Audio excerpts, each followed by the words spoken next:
A big thank you to Adam. I think we can all agree our future's pretty bright. Thank you, Adam. And hello, Michigan. You know, we Minnesotans, you probably known this, we're a stoic people of few words. But holy hell, can you throw a party here in Michigan? So, wow. I want to take a moment to acknowledge a few friends, folks that I've gotten to know, and let's be very clear. This is someone who I consider my dearest friend, and someone who taught all the other governors how to fix the damn roads, Governor Whitmer.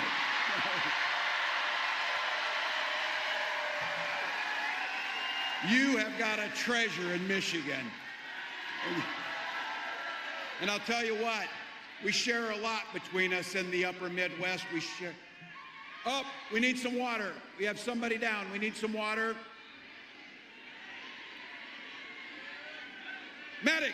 We need a medic right here. You got somebody here? Got him? All right, we got a medic on the way. Thank you for caring for your neighbors. Thank you for showing what Michigan does. Look, we share a lot of things. That's one of them. We're neighbors and we're not weird, that's for sure. But I got to tell you, something else we share is a care for the incredible natural resources. We in the upper Midwest, in our states, we care for 20% of the world's fresh water in those Great Lakes. And the Great Lakes have no better friend than your Senator Stabenow. I got some members of Congress I had the privilege of serving with and some that are new to that place. Let's be clear. We got to put gavels in the hands of these Democratic representatives so that we can get some work done. My friend Dan Kildee, Debbie Dingell, Haley Stevens, Alyssa Slotkin, Hillary Scholten, Representative Thandar, I believe just won a primary here, Wayne County Executive Warren Evans, and the chair of the Michigan Democratic Party, Lavora Barnes. Thank you. And I want to just take a moment. It's been a pretty interesting 24 hours for me, I'll have to be honest. And I don't know how I could explain to you walking into that arena in Philly or that field out in Wisconsin or right here to what I have been told is the largest rally of the campaign.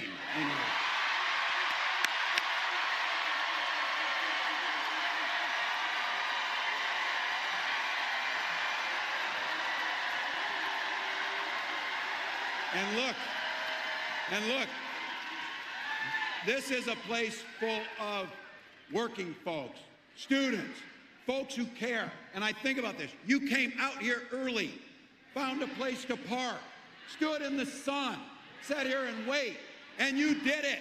You did it for one simple and eloquent and beautiful reason. You love this country. You love this country.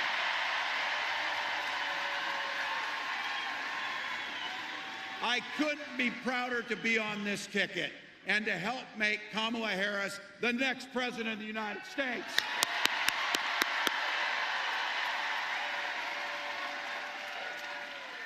Every day of her life, Vice President Harris fights for the American people.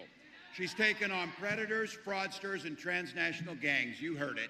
She stood up to powerful corporate interests, and she has never hesitated to reach across the aisle, try and find some common solutions. And she has done it, and this is what we know. All the things that make me mad about those other guys and all the things they do wrong, the one thing that I will not forgive them for is they try to steal the joy from this country. They try and steal the joy. But you know what? You know what? Our next president brings the joy. She emanates the joy.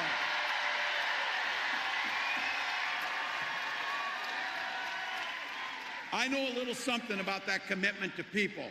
I was born in a small town of 400 people in Nebraska, and community was the way of life. My mom and dad taught me you show generosity to your neighbors, and you work for a common good amongst them. At 17, I joined the Army National Guard.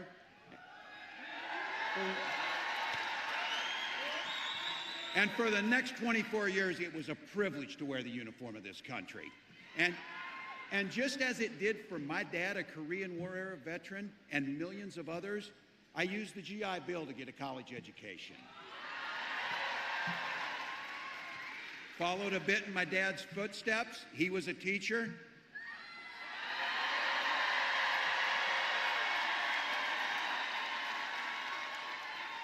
My brothers and sisters were teachers. And they married teachers. I had the privilege of teaching high school social studies. And I coached the football team. We did win a state championship. I tell you that because don't ever close the yearbook is my pro tip to you. My students are the ones who encouraged me to run for office. I never thought much about it. But they saw in me what I hope to instill in them, a commitment to the common good, a true belief that one person truly can make a difference in their world. I lived in a district where I didn't know this at the time. Only one other Democrat since 1892 had won that district. And on that election night, my neighbors graced me with the opportunity to go to the United States Congress and represent them.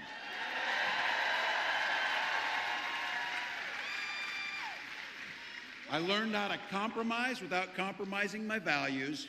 I learned how to work across the aisle to get good things done for people. And now as governor of Minnesota, I bring those experiences together so we can tackle some of those hard problems, inequities, climate change, all of the things that we care about. Now, we got a lot of shared values in this room. By the way, is labor in the room?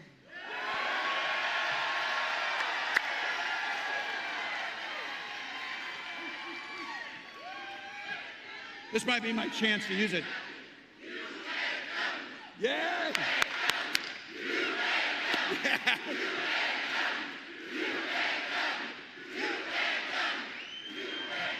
We know who built the middle class, but here's the deal.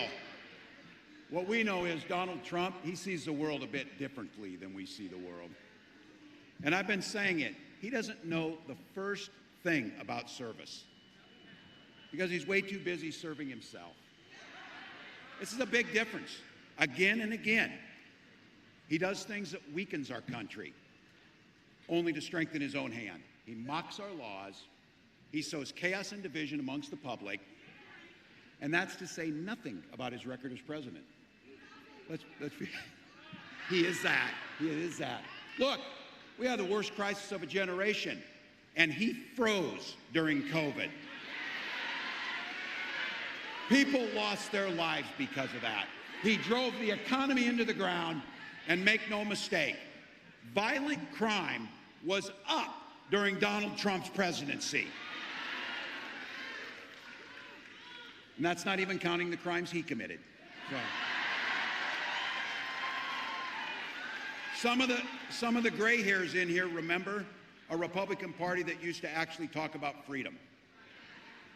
These guys, when they talk about freedom, it means government has the freedom to invade your exam room with your doctor. Now, I know, look, we got a lot of commonalities. And I'll say this, as an NFC North guys, Vikings fans are proud of the Lions. I will say that. I will say that. But in Minnesota, we respect our neighbors' personal choices. We may not agree with them or make them from ourselves, but I've been saying this, you all know it. Our golden rule is mind your own damn business. Just mind your own business. It's amazing what minding your own damn business does to make things work better. Don't like a book, don't read it.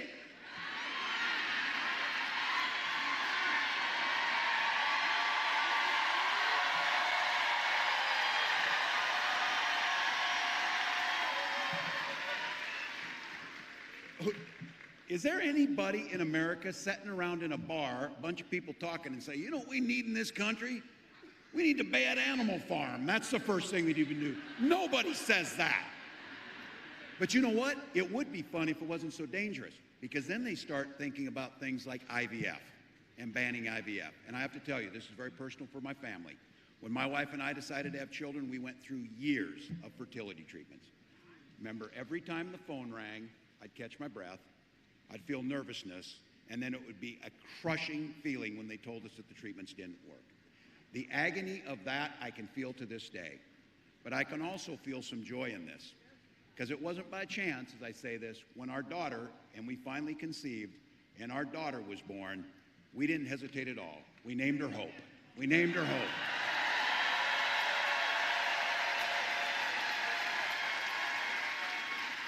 But I do have to tell you something about hope. My wife always tells me this. It's not a damn plan. We can't hope we beat this guy. We can't hope that things get better. We go out and work our butts off to make sure it happens.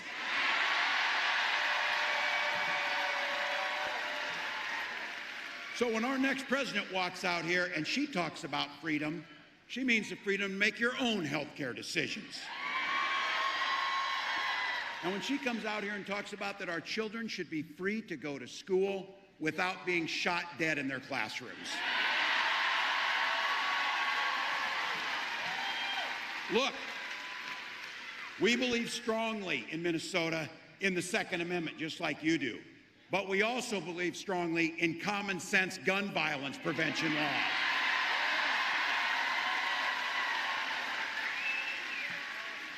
Freedom to an education's a ticket to the middle class, not crushing student loan debt. And it's a place where we know freedom means we settle our political differences not through violence, but with our votes.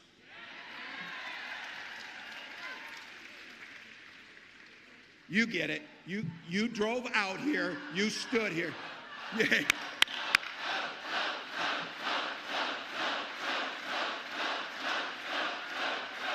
Please. Look, and let's all decide right now on this whatever. We know it's going to be a hard race. We know it's going to be close. But let's don't be so close that these guys have anything to say. Let's don't be so close that there's anything. Let's just win the damn thing by a broader margin. Simple proposition. This election's about which direction this country's going to go in. We know Donald Trump's taking us backwards. And don't believe the act. He's playing dumb. He knows exactly what Project 2025 is going to do to our personal liberties. Destroy unions, rig the economy for the ultra-wealthy. We know that when he goes back, he's picking up and doing the same things he did when he was there the last time. Except, you all know this, it will be much, much worse when he comes back. Raising costs for all of you, repealing the Affordable Care Act. He doesn't care. Gutting Social Security, and be very clear. They can say whatever they want. They are banning abortion across this country, no questions asked. No questions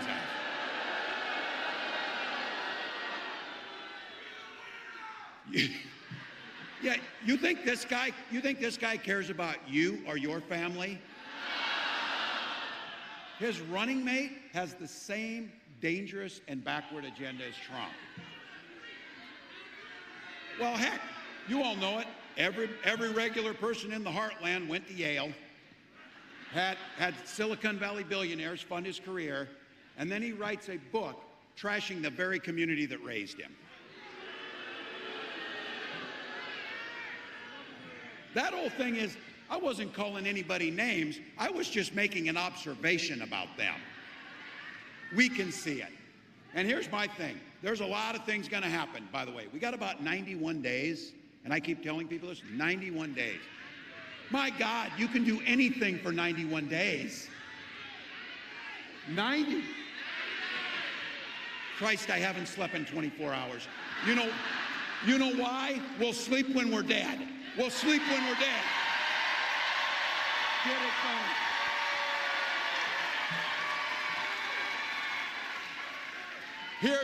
Here's my brass ring I'm looking for. I can't wait to debate this guy. I cannot wait to talk about what they think.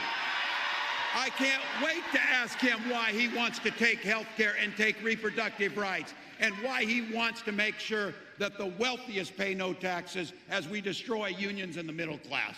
So here's the deal. You said it. These ideas that they're putting out there, they are weird as hell. No one's asking for it. No one's asking for it. We're asking a fair shot. We're asking for health care and child care. We're asking for an education. We're asking for safety in our streets. That's what we're asking for.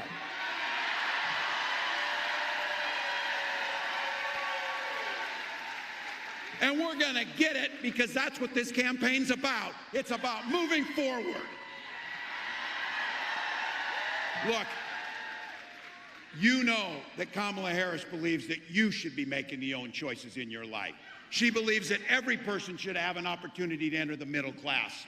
She believes in something so beautiful and simple with joy. She believes in the promise of this great nation.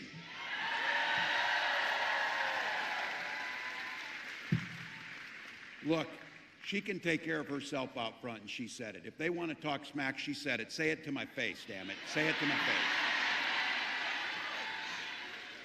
But what I got to say is, we got to have her back. We got to have her back.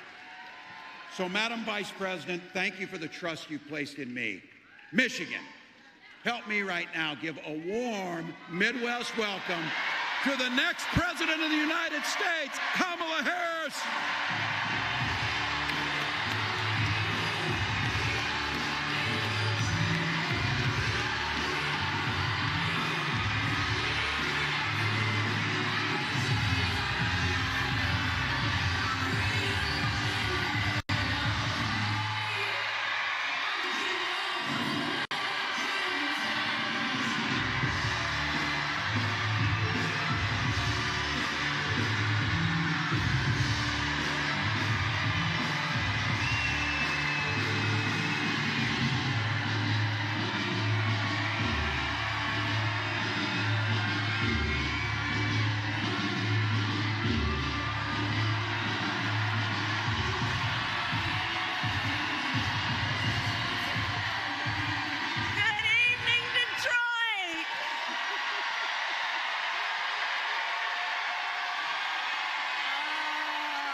We got business to handle.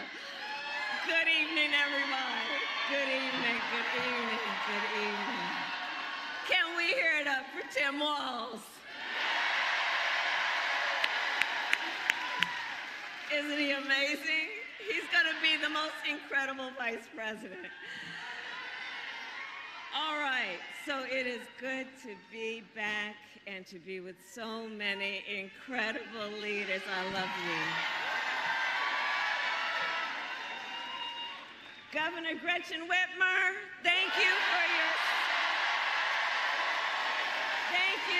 your friendship, your sisterhood, and your leadership, and we are going to do this together. Lieutenant Governor Garland Gilchrist, thank you so much. His parents are over there. And the members of Congress, including Senator Debbie Stabenow, my dear friend. And your next United States Senator, Representative Elisa Slotkin. We're going to get that done. Mayor Mike Duggan, thank you for the warm welcome always. And of course, it is so good to be with the President of the United Auto Workers, my dear friend, Shawn Fain.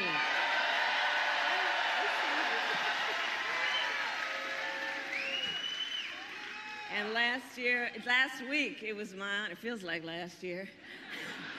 Last week, it was my great honor to accept the endorsement of the United Auto Workers.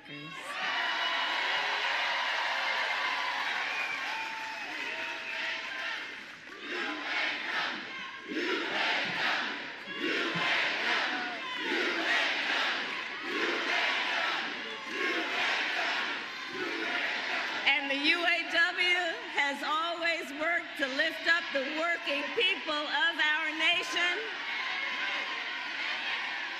Do we need some help over there? We need a medic over there, please. There should be medics in each corner. We're good? Okay.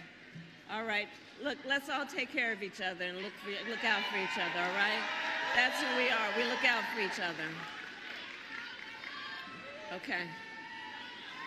So, as I said to Shawn, as I talked to Shawn about this election is going to be a fight. We like a good fight. When you know what you stand for, you know what to fight for. We know what we stand for. So I'm so proud to have UAW by my side because y'all know how to fight and you know how to win. Today, I also bring greetings from our incredible President Joe Biden. That's right. Joe. That's right.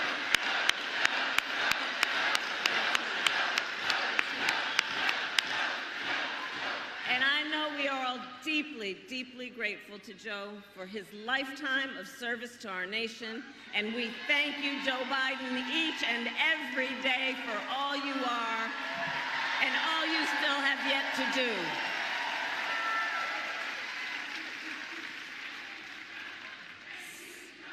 Thank you, Joe. Thank you, Joe. Thank you, Joe. Thank you, Joe. Thank you, Joe. Thank you, Joe. That's right.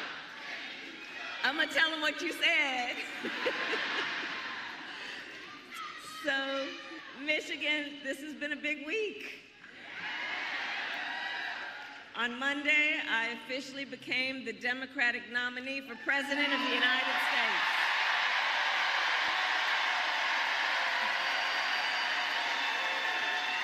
And yesterday, I announced my running mate in this campaign, Governor Tim Walz. And as you just heard, he has an incredible record as governor of the great state of Minnesota. And to those who know him best, some people are just getting to know him, but I'm going to tell you, you got to know him real quick because he's incredible. He's a serious, serious man. He has been a serious leader, and he loves our country. And you know, I've talked to some of the people who know him best, like his wife, Gwen. And to Gwen, Tim Walz, his husband. To his kids, Hope and Gus, he is dad. To his fellow veterans, he is Sergeant Major Walz. To the people of southern Minnesota for 12 years, he was a congressman. To his former high school students, he is Mr. Walz. And to his former high school football players, he was Coach. And in 90 days, the nation will know Coach Walz by the title Vice President of the United States. That's right. So it is so good to be back in Michigan. And listen, I am clear, the path to the White House runs right through this state. And with your help, we will win in November. We will win. And I know we are all clear about what we are up against. As many of you know, before I was elected vice president, before I was elected as a United States Senator, I was elected Attorney General, and before that, elected District Attorney, and before that, I was a courtroom prosecutor.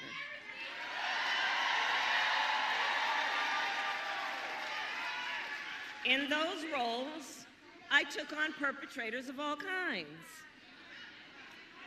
Predators who abused women, fraudsters who ripped off consumers, scammers who broke the rules for personal gain. So hear me, Detroit, when I say, I know Donald Trump's type. I've been dealing with them my whole career. For example, as Attorney General of California, I took on one of the country's largest for-profit colleges that scammed students. Well, Donald Trump ran a for-profit college that scammed students. You remember that? As a prosecutor, I specialize in cases of sexual abuse. Well, Donald Trump was found liable for committing sexual abuse. As Attorney General, I held the big Wall Street banks accountable for fraud. Well, Donald Trump was just found guilty of fraud. 34 counts, to be exact.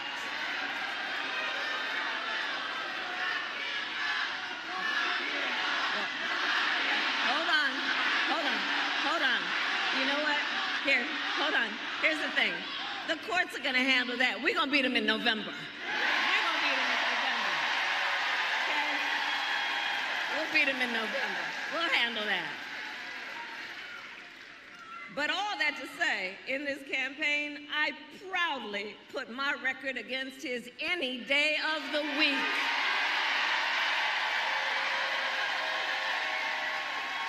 Any day of the week.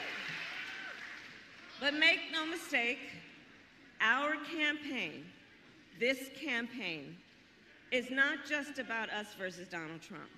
It's bigger than that. It is about two very different visions for the future of our nation. One, ours, focused on the future, and the other, focused on the past. And Michigan, we here fight for the future. We fight for the future. We fight for a future where every worker has the freedom to join a union, where every senior can retire with dignity, a future with affordable housing, affordable child care, affordable health care, and paid leave. A future where we build a broad-based economy where every American has an opportunity to own a home, to start a business, and to build wealth.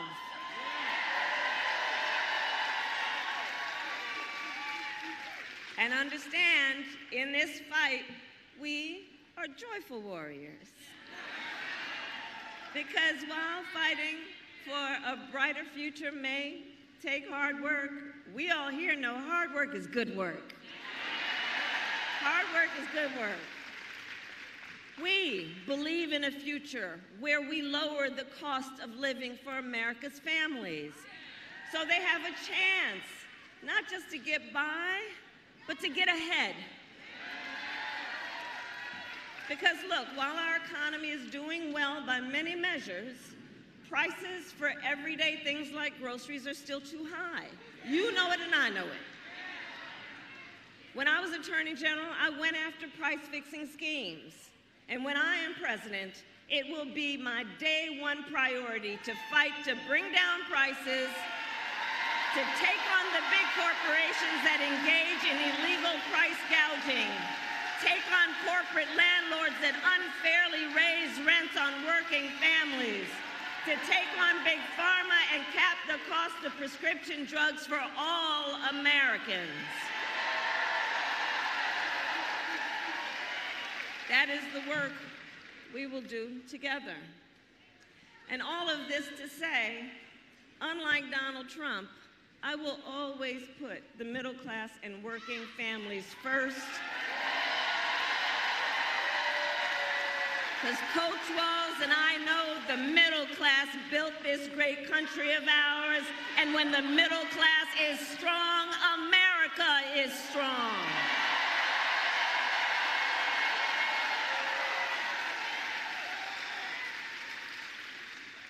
And look, as we move our nation forward, Donald Trump intends to take our nation backward. Just look at his Project 2025 agenda. Project 2025.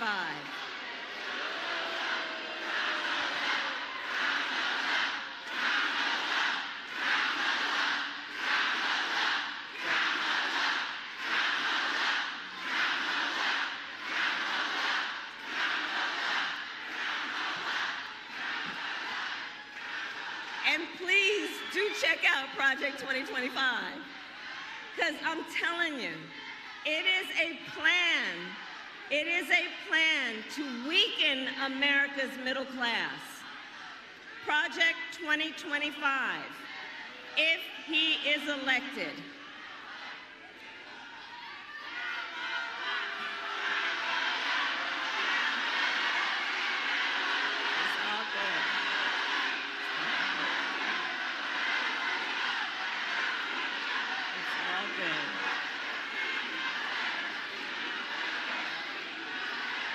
I'm here because we believe in democracy. Everyone's voice matters, but I am speaking now. I am speaking now.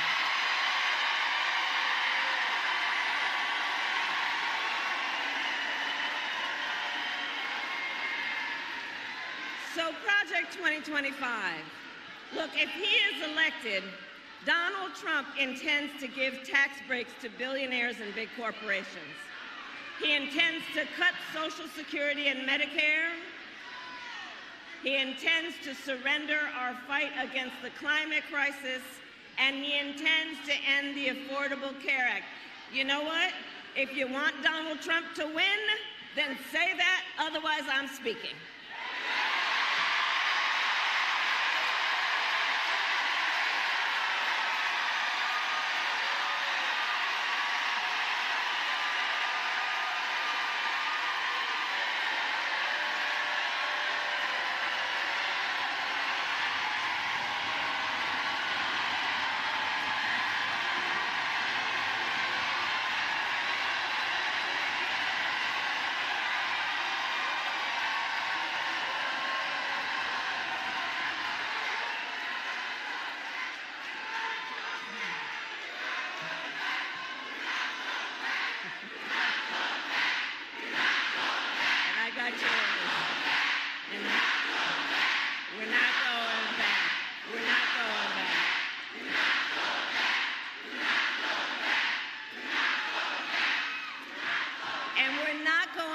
Because we know what that would look like. And again, understand, Donald Trump intends to end the Affordable Care Act and take us back to a time when insurance companies had the power to deny people with pre-existing conditions. We all remember what that looked like. And we're not going back. We're not going back. Our fight is a fight for the future, and it is a fight for freedom.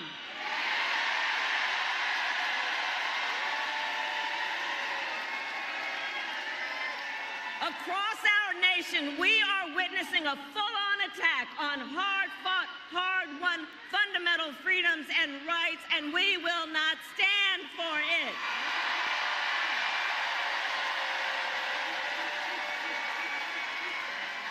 Attacks on the freedom to vote, attacks on the freedom to be safe from gun violence, the freedom to breathe clean air and drink clean water, the freedom to love who you love openly and with pride. in the freedom of a woman to make decisions about her own body and not have her government tell her what to do.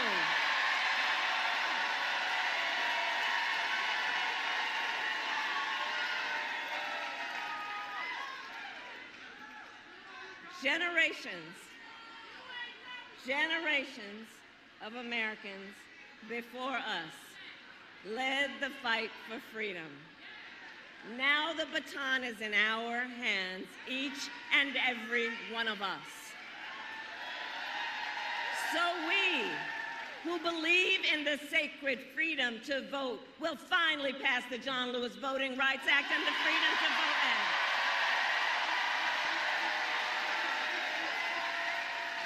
We who believe in the freedom to live safe from gun violence will finally pass an assault weapons ban, universal background checks, and red flag laws.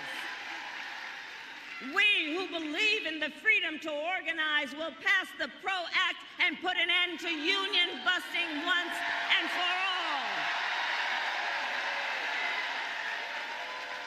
And we who believe in reproductive freedom will fight for a woman's right to choose. Remembering what Donald Trump did to pick 3 members of the United States Supreme Court with the intention that they would take away this freedom, and they did as he intended.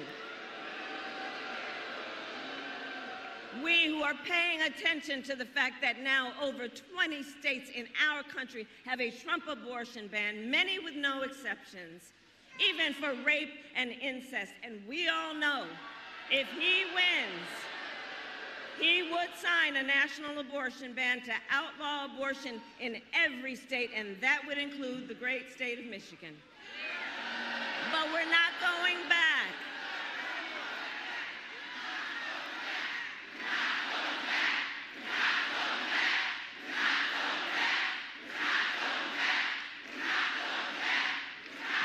And on that point, it is because there is a thing about who we are that is a bit different from the folks on the other side.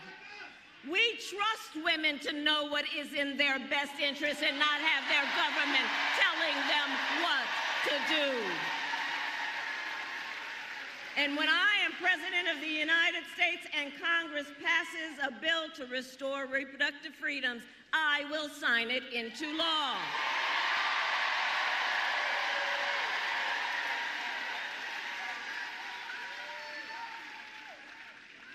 So Michigan, here's the thing. So much is on the line in this election. And we gotta remember, you know, we knew who he is and what he was about in 16 and in 20, but there's also something else that has happened recently that we really have to prioritize in our mind about the danger we're looking at.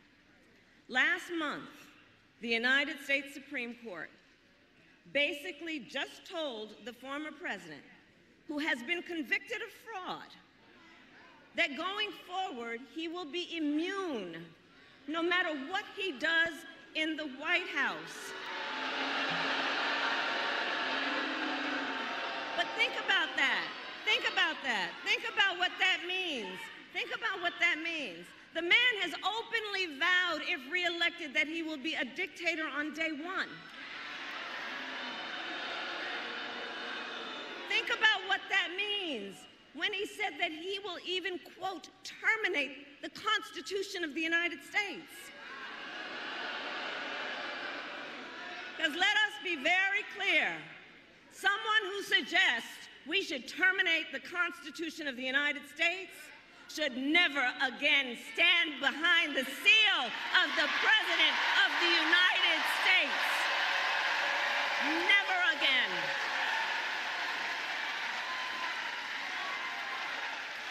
Vote. Vote. Vote.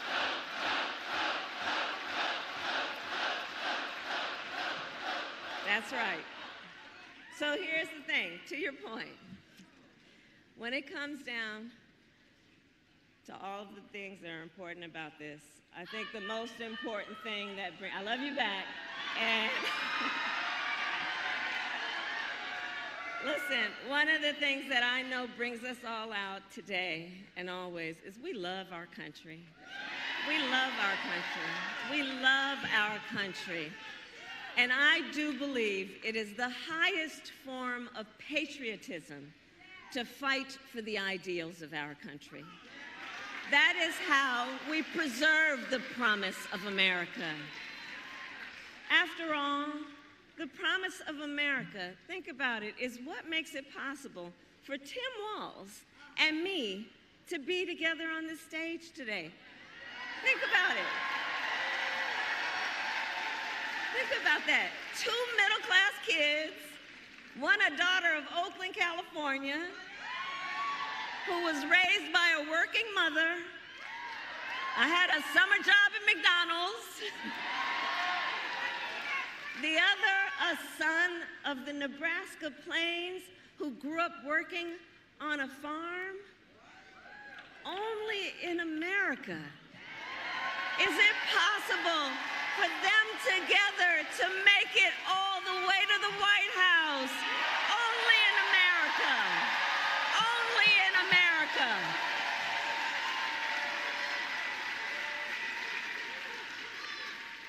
So we are running this campaign on behalf of all Americans, from red states to blue states, from the heartland to the coast.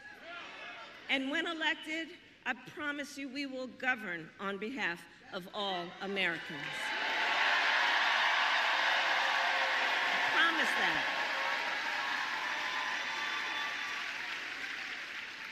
So I'll close with this. Michigan, ultimately, in this election, we each face a question. We each face a question. What kind of country do we want to live in? A country of freedom, compassion, and rule of law, or a country of chaos, fear, and hate? And the beauty of our democracy, we each have the power to answer that question. We each have the power to answer that question. The power is with the people.